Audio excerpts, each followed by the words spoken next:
Hello there, welcome to Ebon Hawk, a podcast discussing Star Wars news and Knights of the Old Republic. Today we are talking about Aspyr Media's mobile and tablet remaster of Star Wars Knights of the Old Republic 2, The Sith Lords. And we'll also give more of our thoughts on the Disney Investor Day announcements. So this is a spoiler alert for Knights of the Old Republic series and the Star Wars film and TV shows. This is where the fun begins.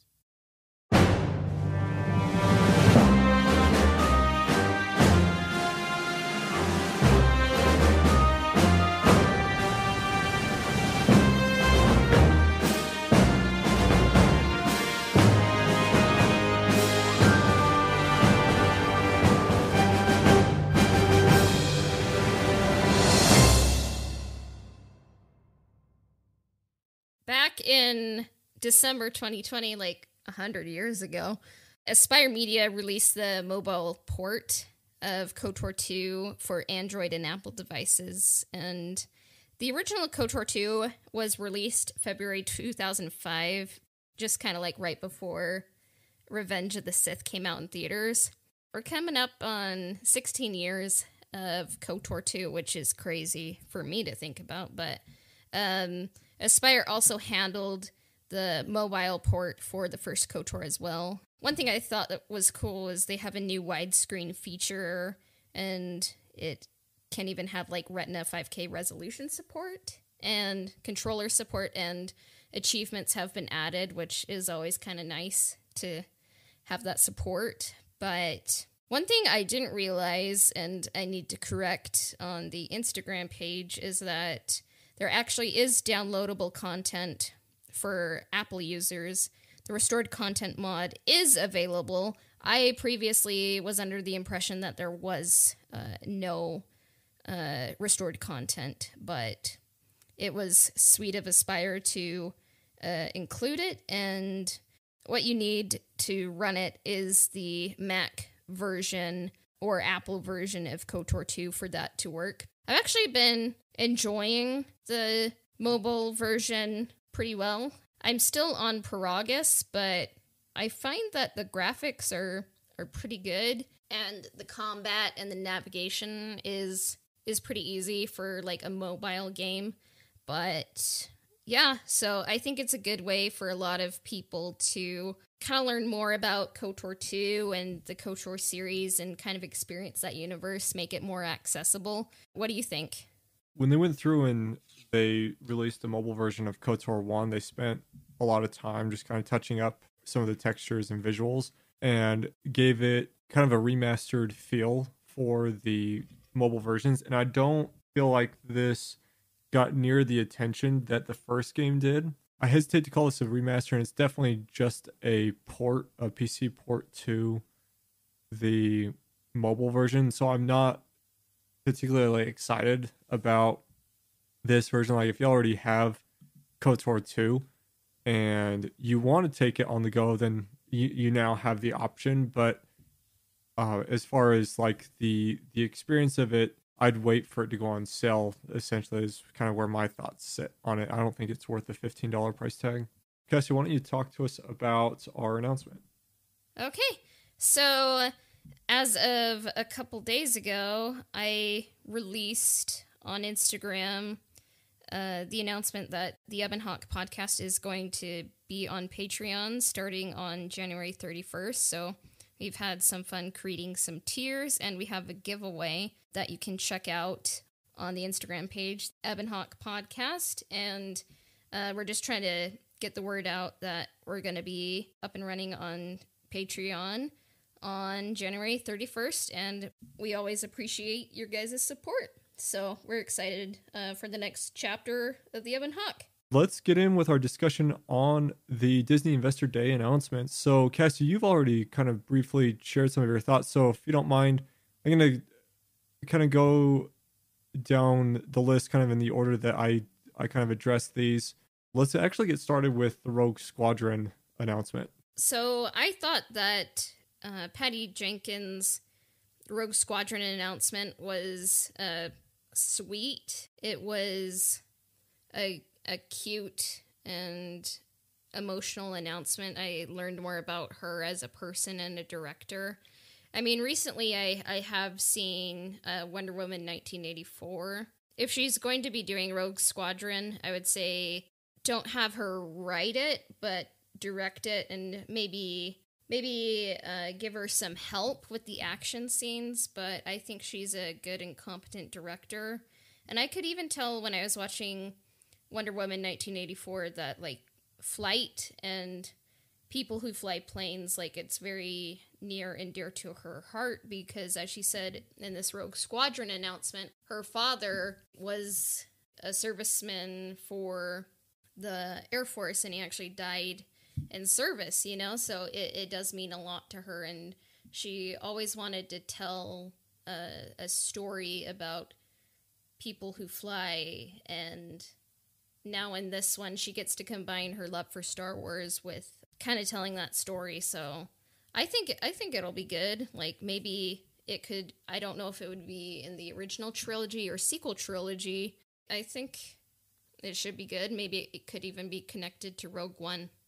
Just right off the bat, I'm just going to say that the comments that I know that I'm going to be making, I don't want to intend to, like, discard any of the ideas that were presented, but, like, a lot of my opinions are going to be pretty obvious that they're going to be pretty low expectations. But with the examples of, like, Solo or Rogue One, when you walk in with really low expectations, you end up kind of being pleasantly surprised. And unlike when I walked in with really high expectations for the sequel trilogies, they did not meet at all. So, you know, if people, you know, if you guys do disagree with us, you know, that's going to be your opinion. That's fine. I think with Rogue Squadron, for me, this is probably on the list of the more anticipated of the Star Wars projects that I saw on this list. And one thing that kind of stuck out for me was that, you know, if we want to include Rogue One in the creation of Rogue Squadron, then Luke Skywalker kind of, like, officially kind of reboots this squadron in Empire Strikes Back. He even, like, references his group as Rogue Group, and then the squadron gets kind of handed over to Wedge Antilles as Luke goes off and does, you know, he pursues his Jedi path. And so if we're looking at kind of maintaining the timeline, we're going to have to look at involving either Luke or Wedge in some way, unless we do push the Rogue Squadron timeline further out, kind of as Cassie was saying, towards the kind of the New Republic era.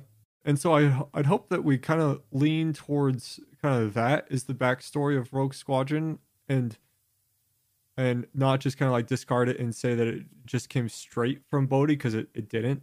This particular title has 3 video games and a 10-book series of Legends lore that, you know, hopefully somebody thanks Michael A. Stackpole and the other guy, I can't remember the other guy's name, but they kind of do a combo writing strategy for this 10-book series. But I think that this, from the explanation that, like, Patty had explained in her kind of featurette that she did, it kind of gives off a slight Top Gun vibe, or it could be. I mean, it could be like a serious style Top Gun. I don't know, which I do like that film, and so I think that this can definitely be enjoyable, but I might have to kind of, like, take a huge sidestep on a lot of the established lore, most likely.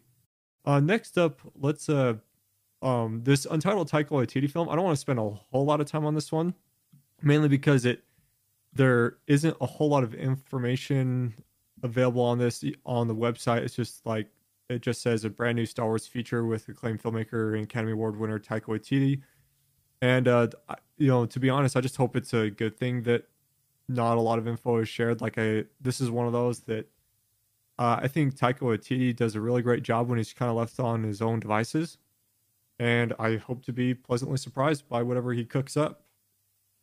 Yeah, I did kind of wonder if it's gonna include, like, the Prime Jedi or the ones on Mortis, just because the accompanying graphic, it was kind of like a Schoolhouse Rock logo of Star Wars, and then there was another one that kind of showed, like, a big silver spaceship that kind of looked like a big spaceship that Anakin, Obi-Wan, and Ahsoka came across in the Mortis arc, but that's just me thinking out loud. Anything could happen at this point, but Next up is the Kenobi series. The long anticipated and drama has finally become official. A couple things that I picked up on this is that it's supposed to take place about 10 years after the dramatic events of Revenge of the Sith. It has been made public that Hayden Christensen is part of this, so we're going to see both Ewan McGregor and Hayden Christensen. But one thing that I wanted to pick out was that, Anakin Skywalker was 9 years old in The Phantom Menace, and we're going to potentially see a 10-year-old Luke Skywalker.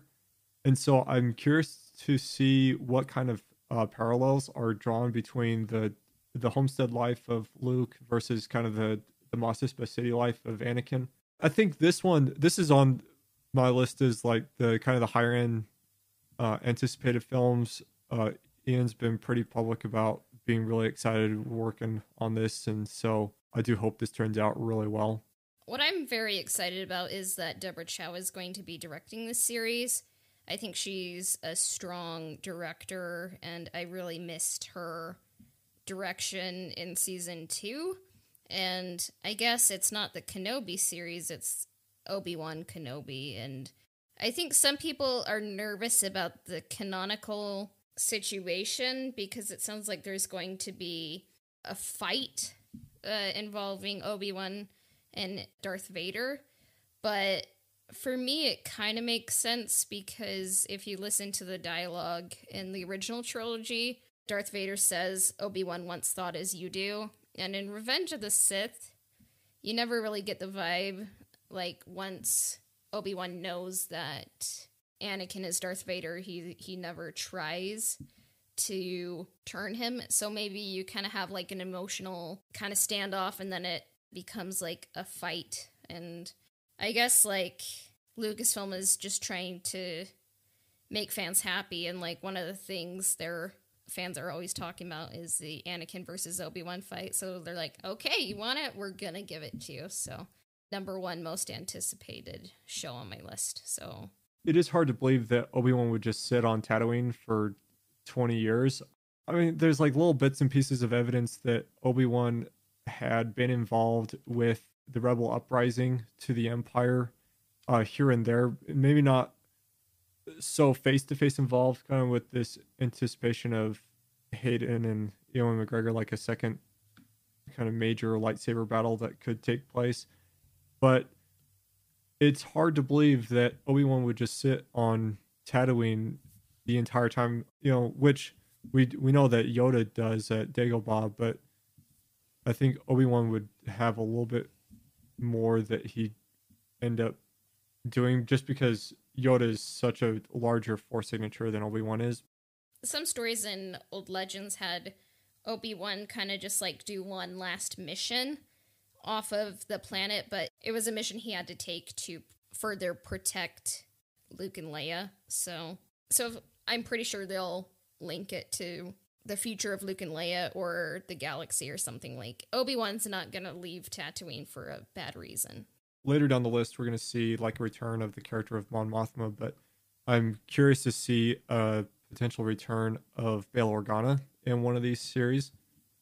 He's kind of an interesting Star Wars political figure, and so I'd be curious to see if they even get the same actor back, because he's not much older than what he's portrayed in some of these films, and so I don't think it'd be a big deal to include him, but I don't know. I mean, some people are like, ooh, Alec Guinness looks so old compared to everyone else, but I'm like, Tatooine has 2 suns. Sunlight, if you get so much sun and don't take care of your skin, like, you age a whole lot faster. Don't be so harsh on Obi-Wan. He's had a hard life, and he's living on Tatooine, so. Not to mention how much Owen had changed, both Owen and Beru. Tatooine, it's hard there. Mm-hmm. Well, let's move on to the Ahsoka. Is this just a standalone, or is this going to be a series too? The Ahsoka thing. So Ahsoka, it's linked to the timeline of, I believe, The Mandalorian, The Book of Boba Fett, and Rangers of the New Republic. So I think it's a limited series. So I'm kind of wondering if it'll lead into another show, and this is kind of like the springboard. Yeah, so this is one of those, I don't know, one of those pieces of evidence that they kind of want to do a Star Wars cinematic universe. I'm not particularly interested in this one. I don't think it's going to be bad, but I'm not really personally excited for this. It's probably going to be good. It's got Dave Filoni and Jon Favreau involved, so Yeah. And I do like Rosario Dawson as Ahsoka, so it'll be fun to have more of her. Rangers of the New Republic. Now this one sounds interesting. Like this is one of those pieces of story that can potentially help fill in some gaps of the Empire to the First Order. It's set in the timeline of the Mandalorian. Like something that I hope it does is like you're following a team that specializes in like hunting down Imperial Remnant, maybe like high value targets. Maybe we do see some of the politics that involve the creation of the First Order, and then the event. You know, if the TV show goes long enough, maybe the eventual takeover of First Order as like a major player in the in that later conflict. I think just from the details of that, really so far, I think that's where this story can really shine, and we'll see kind of how that plays out. Yeah, I think personally for me, like it's probably the last or next to last on my list. Even if I'm not excited for this one, there's like all these other shows to be excited for. So yeah, we'll see what happens. So next up, the Lando series. I guess they're gonna make this a TV show now. I'm just gonna make this real quick. Donald Glover is cool. Lando's cool. Lando's story, his interesting story, is short, and I hope that this takes place after he loses the Falcon to Han, because I think that's where his most interesting story is. Yeah, I mean, I would love to see more of Donald Glover. Maybe you could have Billy D. Williams as a narrator, kind of talking about his exploits as a younger man. Maybe you could use Billy D as a framing reference. I would love and then to have Donald Glover just kind of be the focal point. I think having Billy D. Williams would be really awesome to have him involved. I think like film narration is kind of a dated film he outline. did it in Solo, though.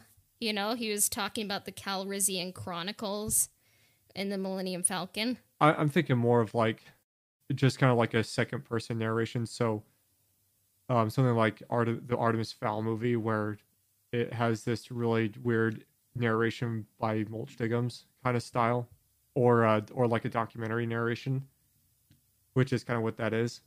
Like, I hope it's not that kind of voiceover, but to have Billy D. Williams involved in some part of the storytelling would be cool. A lot of his achievements are kind of based off of his gambling, and so I think there's only so much of that can be entertaining before it kind of just gets repetitive. Like when he wins the carbon mine on Bespin, you know, that's like a big story that they could tell. I love Bespin, so. Next up is Andor. This is another one of those that's kind of on my priority list. So a Star Wars thriller. Obviously it's going to be early Rebellion days, because hopefully Cassian stays dead and not brought back to life. More opportunity for some cool space battles, planetary skirmishes, Rebel versus Empire conflict. So this one has some grounds to be pretty good. Yeah, I'm excited for this one. They have Diego Luna coming back and Alan Tudyk, the voice actor of K2SO. And I've always been excited for this one because I was like, it could be a thriller, but also a bit like Mission Impossible in space. Like the stakes are going to be high. And I think it's just going to kind of show a different side of the Rebel Alliance, you know? So I'm excited for that because I think that Diego Luna did a great job in Rogue One, and K2SO is awesome. And kind of one thing I'm expecting to see is I rewatched Rogue One recently, and I was like, oh yeah, K2SO used to be an Imperial droid, and then Cassian reprogrammed him. So I think you're going to see K2SO be reprogrammed from like an Imperial droid into a Rebel droid, and that'll be cool. And just one prediction I have is that Felicity Jones will be in the final episode of this series. Like, she's not aware of Cassian, but Cassian's aware of her, and you're going to see her featured a bit. Because I think Felicity Jones, she actually signed a 3-picture deal, I think just in case. That's a standard thing, but I'm like, I think we'll see her again, you know?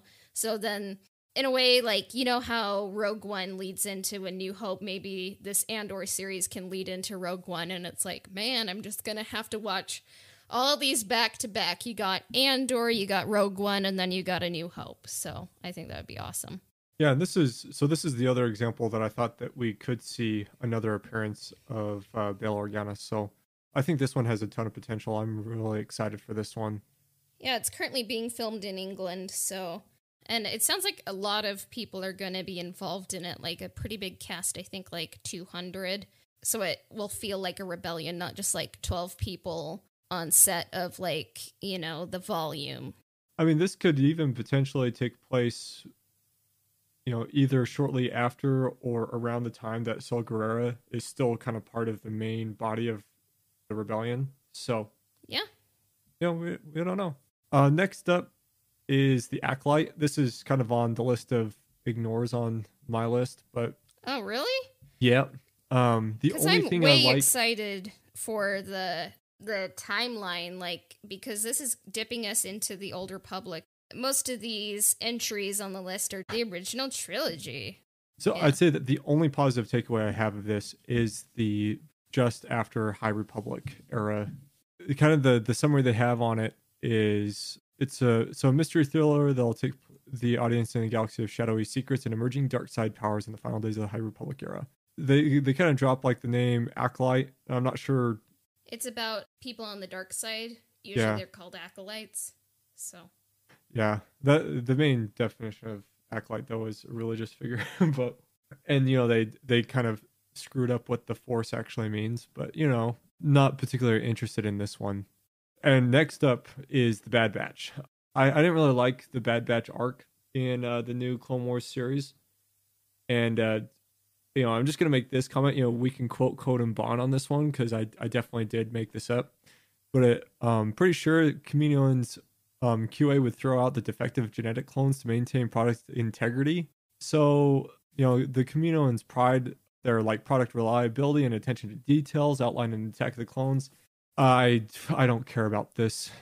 I think George Lucas actually came up with the idea of the Bad Batch. So I'm like, oh, it's kind of like one of George Lucas's ideas kind of being realized.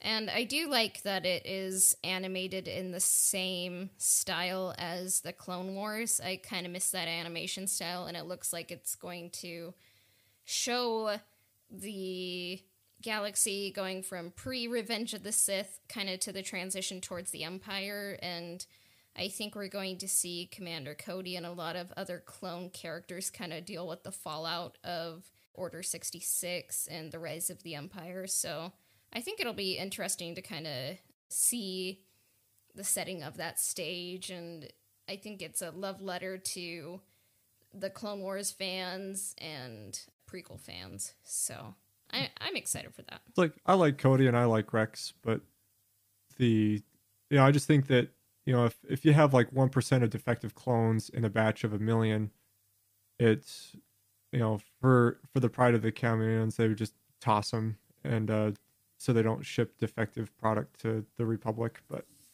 that's again my opinion. Yeah, I think like with the Bad Batch though, it's like they're different from the other clones, but they also kind of have heightened abilities that make them useful. So I think it makes sense.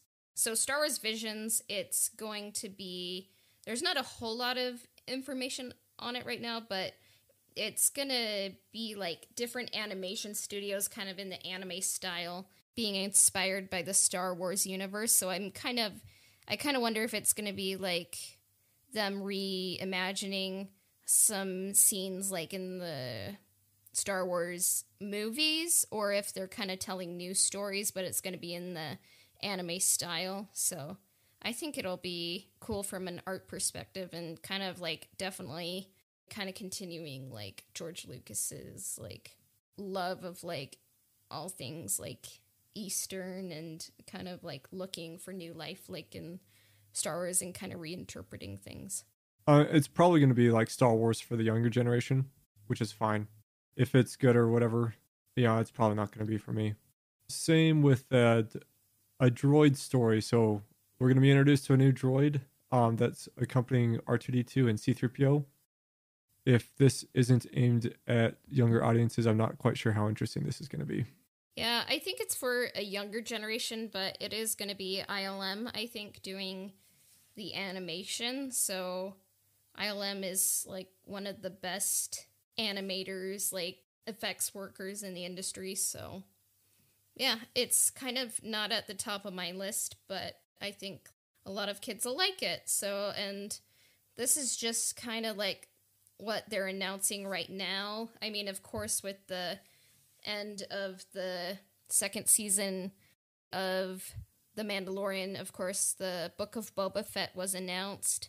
That's kind of not really high on my list. I'm not really a Boba Fett person, but that'll be coming out, and I'm sure there's like more shows gonna be announced in the future too. So I think there's a lot to look forward to, and even if you're not excited for some things on this list, there's like 75 other shows to be excited about. So Right. Yeah, the Book of Boba Fett announcement was interesting, but like I think the story that's interesting about Boba Fett comes from the novel Tale of the Bounty Hunter, so maybe Disney takes some notes or something. I want him to have eyebrows. Like, that's all I want. So yeah. That stomach acid really took a toll on him. Maybe he can get robotic eyebrows to express emotion or something, but who knows? Anyway, so they did announce some like non-Star Wars LucasArts projects. The one that I'm just going to name off real quick is the Indiana Jones announcement. The only thing that I've got two things about this one. One, I hope that it doesn't make the Kingdom of the Crystal Skull look good, kind of like the sequel Star Wars trilogies made the prequels look good. And I hope John Williams' score nails it because he normally always does. So I hope he brings out a really good score again. You can find us on Instagram at Ebon Hawk Podcast, and the Ebon Hawk can be found on Spotify, Apple Podcasts, and Google Podcast, as well as everywhere else that Anchor Podcasts are distributed. Subscriptions, reviews, and shares help us out immensely. And then you can find me on Twitch, Instagram, and Twitter just by searching for Conan Bond. Twitch is where you want to talk to me live, and I normally tweet out when I go live there. Our intro and outro themes were composed by Alistair Shorman. He can be found at alistairsounds.wixsite.com/Alistair Sounds. Our transition music was composed by Christian Walker, and he can be found at christianwalkermusic.com. And this has been the Ebon Hawk Podcast. May the Force be with you. We'll be back soon. Bye for now.